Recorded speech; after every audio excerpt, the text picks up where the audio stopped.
우리는 초대교회 사도들의 신앙과 믿음을 통해서 참된 그리스도인의 삶이 무엇인지 좀 함께 살펴보려고 합니다. 여러분들은 자신의 믿음을 위해서 어떠한 대가라도 치를 준비가 여러분 되어 계십니까? 얼마 전 저는 한 선교사님의 이야기를 들은 적이 있습니다. 그 선교사님은 중동의 한 폐쇄된 국가에서 10년간 복음을 전하다가 안타깝게도 체포가 되어서 3년의 수감 생활을 했었다고 합니다. 그런데 놀라운 것은 그런 감옥의 생활에서 석방된 후에 그가 인터뷰에서 한 말이었습니다. 그 선교사는 이렇게 고백했습니다. 그 감옥은 제게 하나님의 학교였습니다. 저는 그곳에서 진정한 자유와 믿음의 기쁨을 배웠습니다. 이 말을 들으면서 저는 오늘 우리가 살펴볼 사도들의 모습을 떠올릴 수밖에 없었습니다. 우리는 앞서 사도행전 5장에서 사도들이 예수 그리스도의 복음을 전하며 놀라운 표적과 기적을 행했지만 대제사장들과 사두개인들이 시기해서 그들을 감옥에 가둔 것을 알고 있습니다.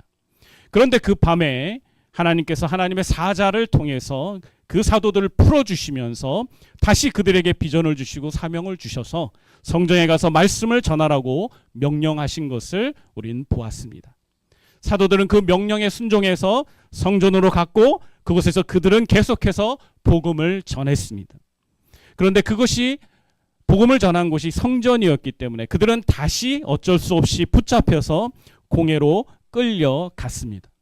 대제사장들과 종교 지도자들은 예수의 이름으로 가르치는 것을 사도들에게 분명히 금했음에도 불구하고 이들이 계속 전도하는 것을 문제로 삼으면서 그들을 위협했습니다. 그러나 베드로와 사도들은 어땠나요? 그들은 이렇게 담대히 그 공회에서 선포했습니다. 사람보다 하나님께 순종하는 것이 마땅한 것입니다. 예수 그리스도의 이 놀라운 사명에 불타오르는 이 사도들은 그 공회에서 그 두렵고 떨리는 그곳에서 그들은 이런 담대한 선언을 하면서 그 자리를 빌어 예수 그리스도의 놀라운 부활과 구원의 메시지를 그 공회에 있는 모든 위원들에게 선포했습니다. 그러자 예루살렘 공회에 참석해서 사도들의 말을 듣고 있었던 공회원들은 크게 분노하면서 이번에는 사도들을 다 죽이려고 했습니다. 오늘 본문의 33절을 보면 그들이 듣고 크게 놓아여 사도들을 없이 하고자 할세라는 표현이 나오고 있는 것을 우리는 보게 됩니다.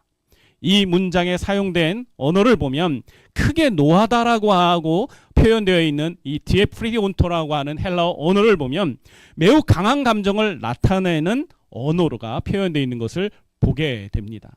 이 단어를 문자적으로 해석을 해보면 톱으로 켜다, 갈라지게 하다라는 의미를 가지고 있습니다. 이것은 쉽게 말해서 내면이 찢어질 듯한 격노함을 표현하는 아주 위중한 단어입니다. 이것은 그들의 분노가 단순한 불쾌감이나 이런 짜증이 아니라 그것을 넘어서서 그들의 내면 속에 이들을 어떻게든지 없애버려야겠다. 이 사도들을 다 죽여야겠다라는 그런 충동까지 일어나고 있음을 우리에게 보여주고 있는 것입니다. 왜 이렇게까지 이들이 민감하게 반응을 보이고 있는 것일까요? 이것은 유대 종교 지도자들의 기득권을 위협하고 권위를 무너뜨리는 행위로 그들에게 인식되었기 때문입니다. 그들에게 있어서 사도들의 주장과 가르침은 단순한 의견 차이가 아니라 자신들의 사회적 지위와 종교적 권위의 근간을 흔드는 매우 심각한 도전이었습니다. 그래서 이들은 지금 사도들을 죽이기로 결심하고 있는 것입니다. 현대 사회에서도 우리는 이와 유사한 상황들을 자주 목격하고 경험하게 됩니다. 2023년 한 크리스천 고등학생이 학교 발표 시간에 성경적 가치관에 근거한 의견을 말했다가 교사와 동료들로부터 심한 비난을 받은 사례가 있었습니다. 그는 자신의 신앙을 지키기 위해서 학교에서의 인기와 평판이라는 대가를 치르면서 그는 믿음으로 고백하며 나아간 것입니다. 그가 고백한 내용을 알려드리겠습니다. 그가 나중에 이렇게 고백을 했어요. 처음에는 너무 두렵고 외로웠지만 그 경험을 통해 저는 제 믿음이 단순한 관념이 아니라 제 삶의 실제임을 깨달았습니다. 제 믿음이 단순한 관념이 아니라 제 삶의 실제임을 깨달았습니다. 진리는요, 때로 세상에서 환영을 받을 때도 있지만 때때로는 분노와 저항을 일으키기도 합니다. 그것은 진리가 종종 우리의 평안함과 기득권을 위협하기 때문인 거예요. 오늘 사도들이 직면한 이 상황은 오늘날 우리들에게도 중요한 질문을 던지고 있어요. 나는 내 평안함과 안전을 위협받더라도 하나님의 진리를 위해서 담대할 수 있는가? 내 평안함, 내 안위를 위협받더라도 하나님의 진리와 믿음을 위해서 나는 이 진리를 붙들 수 있는가? 이러한 위급한 상황에서 사도 바울의 스승이었고 그 당시 종교 지도자로 존경받고 있었던 바리새인이었던 가말리엘이라고 하는 한 바리새인이 일어나서 위원들에게 이야기하기 시작했습니다. 여러분, 만약 이 일이 하나님께로부터 난 것이면 사도들을 대적하는 것은 곧 하나님을 대적하는 것이 될 수도 있습니다. 그 가말리엘은 과거에 일어났던 두 혁명가의 이야기를 들으면서 이 일이 사람에게서 났다면 스스로 무너지겠지만 만약 이것이 하나님께로부터 난 것이고 하나님이 이끄시는 거라면 우리가 결코 이것을 무너뜨릴 수가 없는 것이라고 설명을 하는 것입니다. 가말리엘의 이 조언은 언뜻 보면 지혜롭고 현명한 충고로 우리에게 보여집니다. 혹 가말리엘이 혹시 예수님을 믿는 이 사도들과 예수님에 대해서 좋은 긍정적인 그런 마음을 가지고 있는 것이 아닌가라고 우리가 오해할 수도 있습니다. 그러나 우리가 좀 더 깊이 살펴보면 이것은 단지 종교적인 관용이나 사도들에 대한 호의라기보다는 정치적인 현실을 고려한 매우 신중한 태도였다는 것을 우리는 이해할 수 있습니다.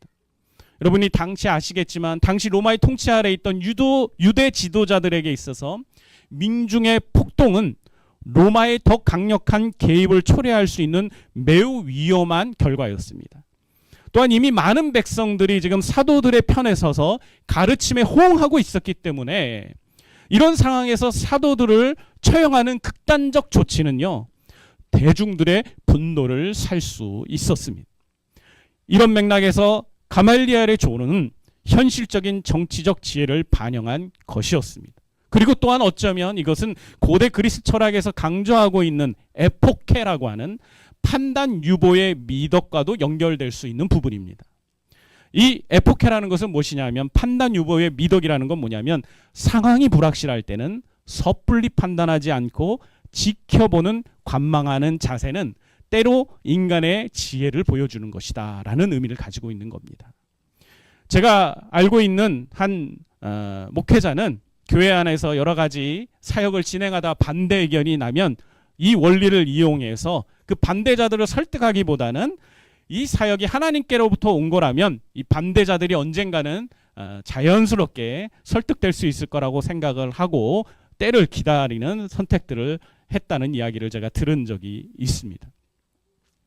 그리고 나중에는 그분들이 정말로 시간이 지나자 좋은 결정을 하며 합치된 의견으로 교회 사역을 이루어 갔다는 이야기를 들었습니다. 여러분, 이러한 부분들이 굉장히 멋있어 보입니다. 지금처럼 갈등이 극다르고 있는 상황에서 이런 판단 유보의 미덕은 우리 모두가 좀 가져야 되는 미덕이 아닌가 우리가 생각해 볼 수도 있습니다. 그러나 우리가 이것을 통해서 이것을 무비판적으로 수용할서는 안 되고 우리의 원리 원칙이라고 주장하면 안 되고 이것은 때때로 한계가 분명히 있다는 것 또한 인정을 해야 되는 것 같습니다. 진리 앞에서 우리는 영원한 중립일 수는 없기 때문이죠. 결국 우리 모두는 그리스도에 대해 분명한 입장을 취해야 할 때가 옵니다. 중립이라는 건 사실상 거부의 또 다른 형태일 수도 있기 때문인 것입니다. 그러기에 우리는 하나님의 뜻 안에서 먼저 결정하고 하나님의 뜻대로 결정하는 것이 우선되어야 될 줄 믿습니다.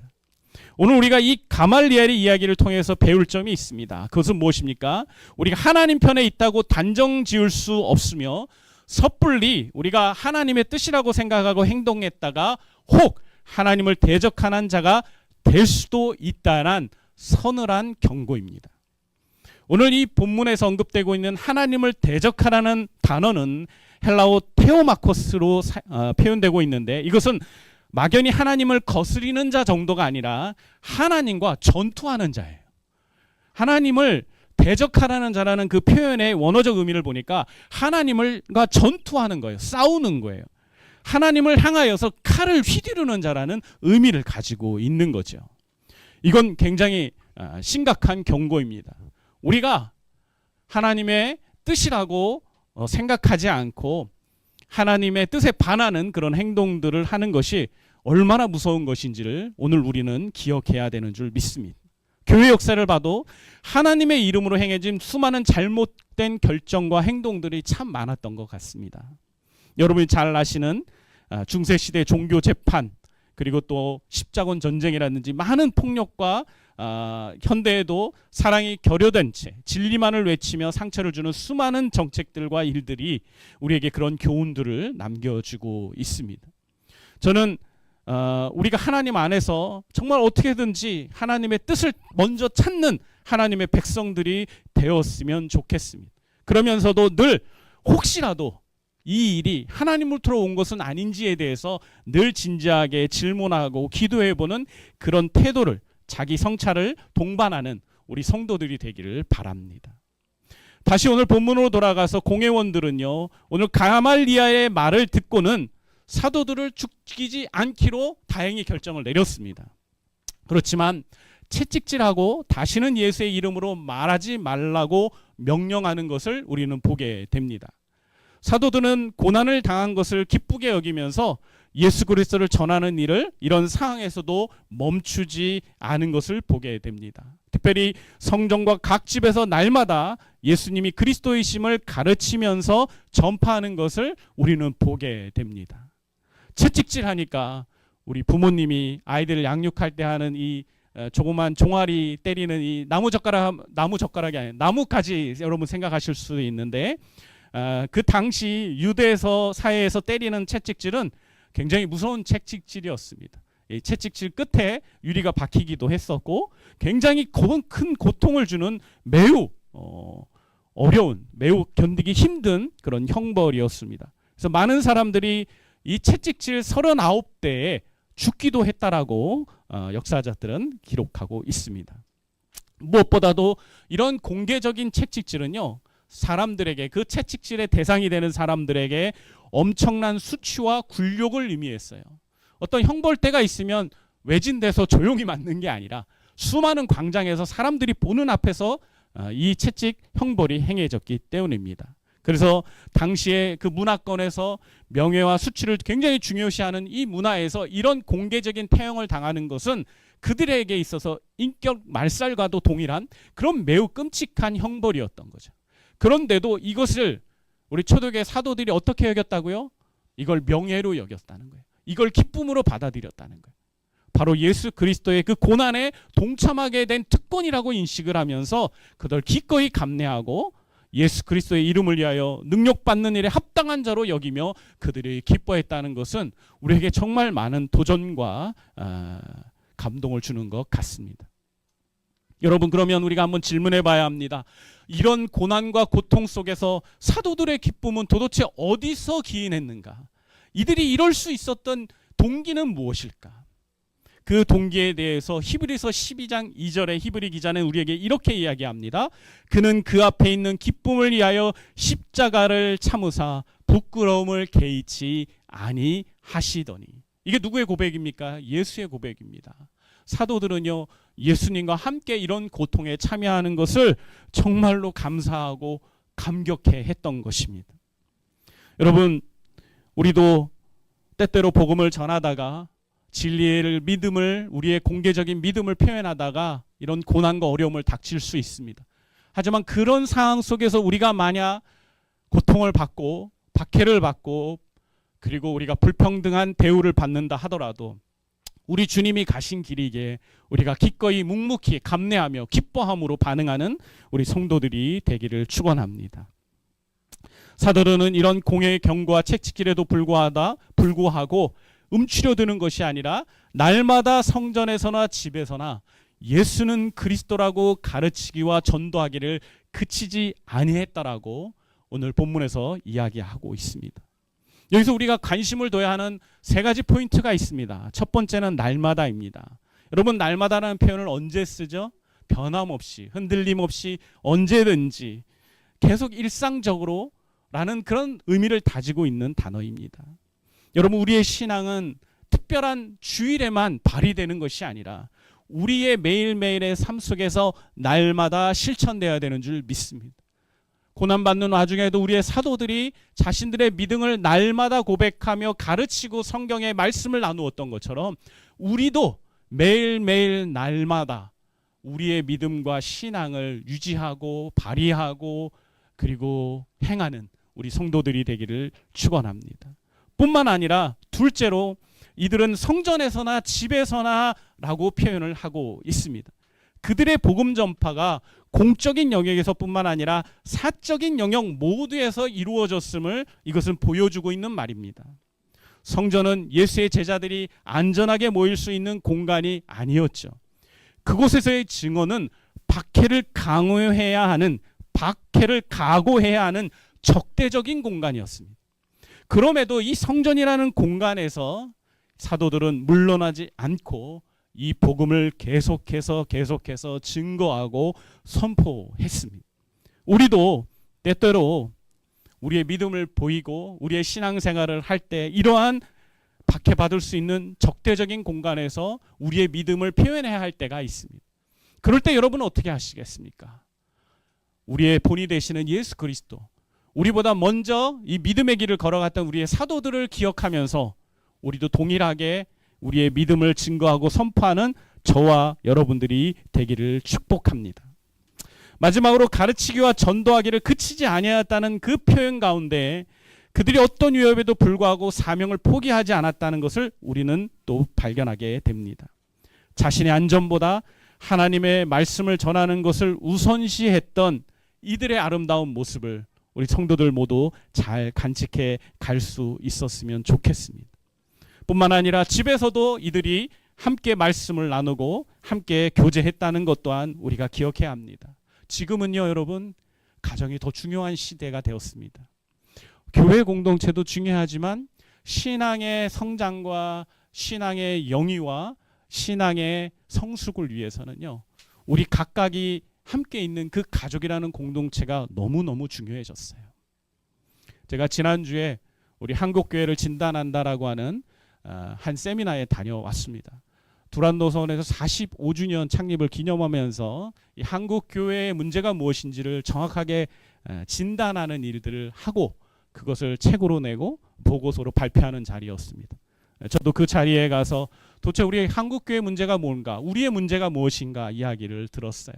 많은 문제점들이 드러나져서 사실 너무나 마음이 아팠고, 이런 상황에서 어떻게 우리가 신앙생활 앞으로 해나갈 수 있을까? 아니, 우리는 모르지만 우리의 다음 세대들, 우리 아이들이 어떻게 이 믿음과 신앙을 지켜갈 수 있을까? 여러분, 근데 그 진단을 마무리하면서 하나님이 제게 주신 답은 딱 하나였습니다. 부모를 키워야 한다. 부모를 성정으로 성장시켜야 한다. 한 조사 결과가 제게 참 오랫동안 기억에 남습니다. 저는요, 아이들을 위해서 부모의 신앙이 너무 중요하다는 데 동의합니다. 그리고 아이들이 이제 성인이 되면 더 이상 부모의 역할은 좀 부족해지고 좀 줄어들 거라고 생각을 했거든요. 그런데 이번 조사 결과를 통해서 확인해야 되는 사실은요, 사실 30, 40대까지도 부모의 신앙이 목회자의 영향력보다 훨씬 많이 사람들에게 영향을 주고 있다는 걸 알게 됐어요. 여러분의 신앙이 여기 있는 훌륭한 목사님들, 사모님 때문이 아니더라고요. 여러분의 믿음의 부모님들 때문이었다는 걸 알게 됐어요. 형제 자매들 때문이라는 걸 알게 됐다는 거예요. 얼마나 이 사실이 제게 참 큰 격을 주는지, 그래서 저는 여러 가지 부분들을 생각을 했습니다. 저는요, 앞으로도 계속해서 우리 교회 안에서 우리 귀한 믿음의 부모님들, 이제 아이들이 타겟이 아니라 우리 부모님들을 더 타겟으로 여러분의 신앙을 더 날카롭게 성장시켜 가기를 원합니다. 5월에 부모교육 세미나가 있습니다. 우리 강사 목사님이나 강사 사모님을 섭외하는데 너무 오래 걸려서 너무 늦게 광고하게 됐는데, 네, 어찌되었건 합의를 잘 했어요. 그래서 해주기로 했습니다. 네. 우리 성도들이 이미 충분히 배웠기 때문에 더 이상 배울 필요가 없다라고 주장하셨지만, 제가 볼 때는 좀 더 배워야 된다고 생각을 했기 때문에 좀 해줘라. 다른 교회 가면서 강의하면서 왜 우리 교회에선 안 해주냐, 제가 몇 주를 걸쳐서 설득을 해서 드디어 허락을 받았습니다.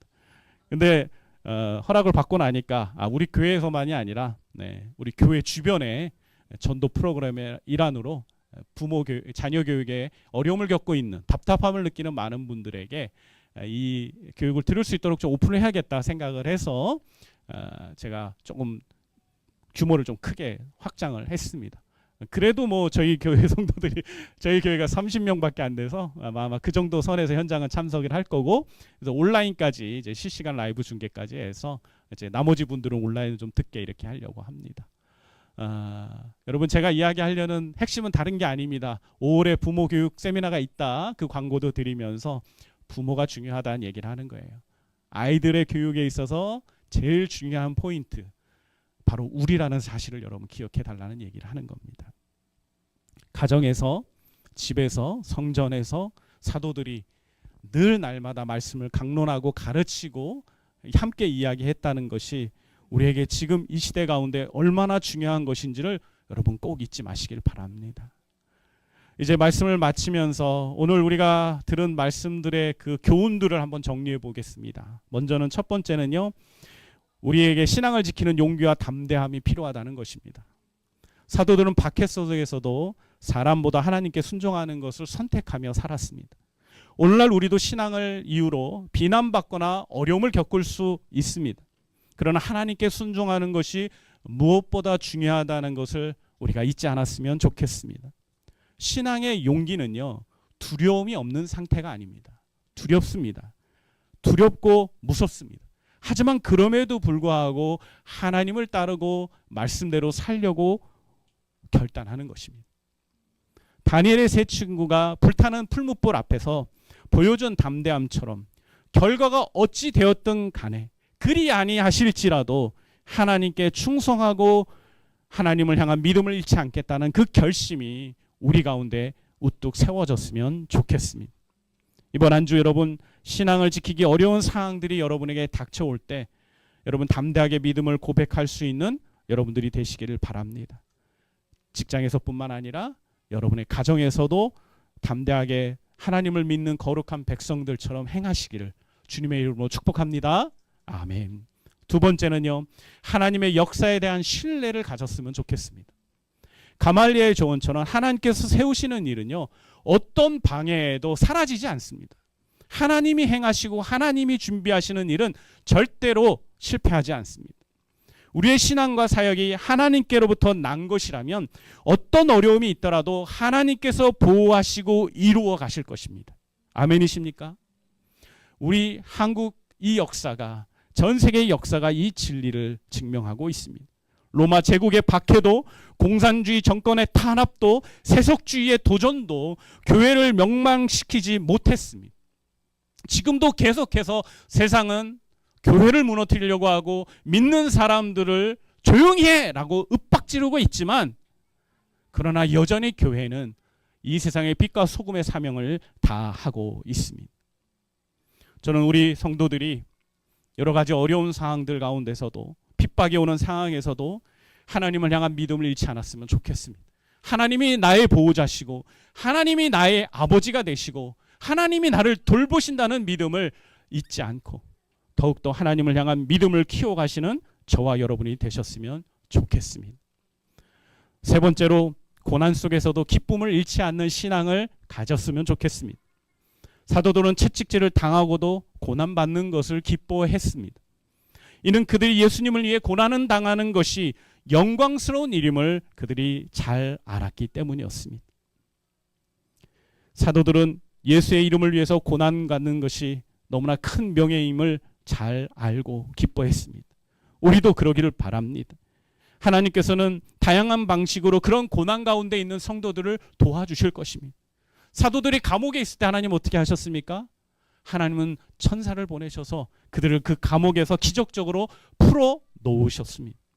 그들이 다시 잡혀서 끌려갔을 때 그때는 뭔가 특별한 일이 일어나지는 않았지만 그 이미 하나님이 내게 베풀어 주신 그 사도들에게 보여주셨던 그 놀라운 간증과 경험을 통하여 그들은 담대해졌고 그들은 그 채찍짐이야 담대하게 그들이 맞서 감당할 수 있는 은혜를 수준을 그들이 가진 것을 우리는 보여지게 됩니다. 우리에게 믿음 때문에 찾아오는 고난은요, 고난이 아니라 특권입니다. 그리스도의 고난에 동참하는 특권, 그리스도를 닮아가는 특권입니다. 오늘 우리들의 신앙생활, 앞으로의 우리의 신앙생활에 이러한 고난의 순간들, 핍박의 순간들이 의외로 많이 찾아올 것입니다. 불평등한 대우를 받을 수 있고 여러분이 더 많은 걸 소유하지 못할 수도 있습니다. 그러나 그런 와중에도 우리가 진짜 예수를 닮아가는 자들이고 예수의 제자라면 그 힘들고 어려운 길이지만 주님이 가신 길이기에 우리도 묵묵히 그 길을 따라가야 되는 줄 믿습니다. 그 길 끝에 우리 주님이 두 팔 벌리고 여러분을 환영하며 여러분을 격려해 주시기 위해서 기다릴 줄 믿습니다. 이제 마지막으로 우리에게 필요한 것이 무엇입니까? 복음 전파를 위해 멈추지 않는 헌신이 우리에게 또한 필요합니다. 여러분, 사도들이 공의 위협에도 불구하고 날마다 성전과 집에서 복음 전하는 것을 멈추지 않았다고 오늘 성경은 우리에게 교훈하고 있습니다. 이는 우리에게 무엇을 도전할까요? 우리도 역시 동일하게 공적인 공간이나 사적인 공간에서 동일하게 우리가 예수의 제자로 예수의 증인으로 복음 전파의 사명을 잊지 않아야 한다는 것을 우리에게 말하고 있는 것입니다. 직장에서, 가정에서, 교회에서 복음을 전하는 작은 신천을 시작할 수 있었으면 좋겠습니다. 한 선교 신학자로부터 제가 주중에 이런 이야기를 들었습니다. 과거에는 선교가 수평적인 선교였다면 지금은 수직적인 선교입니다라는 이 이야기를 들었어요. 저 그 얘기를 들으면서 처음엔 이해가 잘 안 됐습니다. 수직적이고 수평적인 이건 뭐지? 그랬더니 그분이 이야기한 건 이런 의미를 가지고 있었어요. 수평적인 건 뭐냐면 구원받은 한 민족이 다른 민족을 향하여 선교사를 보내는 게 이제 수평적인 그런 거라고 이야기하더라고요. 그런데 지금은 이 대한민국 안에서 복음을 가지고 있는 자가 복음을 가지고 있지 않은 자들에게 전하는 것이 바로 선교다라고 이야기를 하시더라고요. 그만큼 선교의 패턴이 달라졌고 환경이 달라졌다는 거예요. 과거에 우리가 나라가 복음화율이 얼마나 높았어요? 한 20%까지 갔잖아요. 지금 여러분 우리나라의 복음화율이 몇 퍼센트 정도 된다고 생각하십니까? 지난주에 제가 다녀왔던 그 진단 세미나에서 17.6%가라고 이렇게 표현해 준 것 같아요. 근데 놀라지 마세요. 다음 세대의 복음화율은 3.6%밖에 되지 않아요. 곧 시간이 지나면 그 정도로 복음화율이 떨어진다는 걸 이야기하는 거죠. 우리가 이런 시대 가운데 살고 있습니다. 그런데 여러분, 이런 시대 가운데 우리 주님이 원하는 게 뭘까요? 바로 우리들을 통하여 복음이 계속해서 흘러가기를 원하시는 겁니다. 여러분, 우리는 예수의 증인입니다. 아멘이십니까? 누가 뭐라 그래도 우리는 구원받은 하나님의 자녀이며 특권을 누리는 백성들이지만 뿐만 아니라 예수의 증인으로 복음을 전해야 되는 사명을 가지고 있는 자들이라는 거예요. 우리 교회가 왜 이 작은 교회임에도 불구하고 선교에 집중하고 선교적 교회로 세워지려고 노력하고 희생하고 원신합니까? 그것이 우리의 마땅한 사명이기 때문인 거예요. 하나님을 믿는 거룩한 성도가 자신의 신앙에 힘입어서 삶이 행복해지고 기뻐하는 것만 넘치는 것만 우리의 목적이 아니라는 거죠. 우리가 이걸 잊어버리면 안 됩니다. 하나님은 우리에게 기쁨도 주시고 축복도 주시지만 하나님은 우리가 세상을 향해 나아가서 우리의 지역사회 가운데 이 수많은 민족들을 향하여 복음 전하기를 간절히 원하고 계시다는 거예요. 이 사명을 여러분 우리가 죽을 때까지 주님 보시는 그날까지 잊지 않았으면 좋겠습니다. 그것을 위해서 이 하나님의 꿈을 싣고 있는 이 교회가 존재한다는 걸 여러분 잊지 마시길 축원합니다. 이 사명은 바로 우리에게 부어진 꿈을 심는 교회 성도인 우리에게 부어진 사명이라는 것을 우리 모두가 잊지 않았으면 좋겠습니다. 오늘 사도행전 이 5장 말씀 너무나 감동이 되고 우리에게 너무나 큰 교훈을 주는 말씀입니다. 이 말씀을 여러분 한 주간 동안 살아가면서 잘 다시 한번 묵상하고 다시 한번 생각하면서 우리의 삶에 이 말씀의 능력을 힘입는 우리 멋진 성도들 되기를 바랍니다. 하나님이 여러분들 돌보실 것입니다. 하나님이 여러분과 함께 하시며 여러분을 이끌어 주실 것입니다. 그 이끄심에 순종하는 우리 멋진 성도들 되기를 주님의 이름으로 축복합니다. 아멘. 기도하겠습니다. 좋으신 아버지 하나님 감사합니다. 죄 많은 우리 인생들을 구원하시고 하나님의 영광스러운 자녀가 되는 특권 주셨던 것 감사합니다. 이제 그 놀라운 구원의 그 기쁨의 은혜를 하나님 힘입어서 우리에게 주어져 있는 삶을 우리가 멋지게 살아내기를 원합니다. 세상의 방법과 내가 지혜롭다고 여기는 방법이 아니라 하나님의 방법으로 하나님의 말씀대로 우리에게 주어져 있는 이 인생을 살아가기를 원합니다. 주님 도와주시고 주님 우리를 이끌어 주시옵소서. 초교회 성도들 같이 담대하게 어떤 곳에 있었든 간에 주님의 증인이라는 사실을 기억하며 복음 증거의 삶을 살게 하여 주시고 고난과 핍박이 찾아온다 하더라도 두려워하기보다는 하나님 담대하게 나의 믿음과 진리를 선포하는 우리 용맹스러운 믿음의 군사들이 되게 도와주시옵소서. 아버지 하나님, 하나님께서 우리를 위해 일하실 거라고 믿습니다. 하나님 우리를 위해서 역사하실 것을 믿습니다. 우리 성도들이 우리 주님이 우리를 위해서 일하시는 것들을 많이 경험하게 하여 주시고 이번 한 주의 삶에도 더욱더 주님과 깊이 있는 교제를 누리고 하나님을 경험하는 복된 인생들이 되도록 주님 축복해 주시옵소서. 감사하며 예수님의 이름으로 기도합니다. 아멘.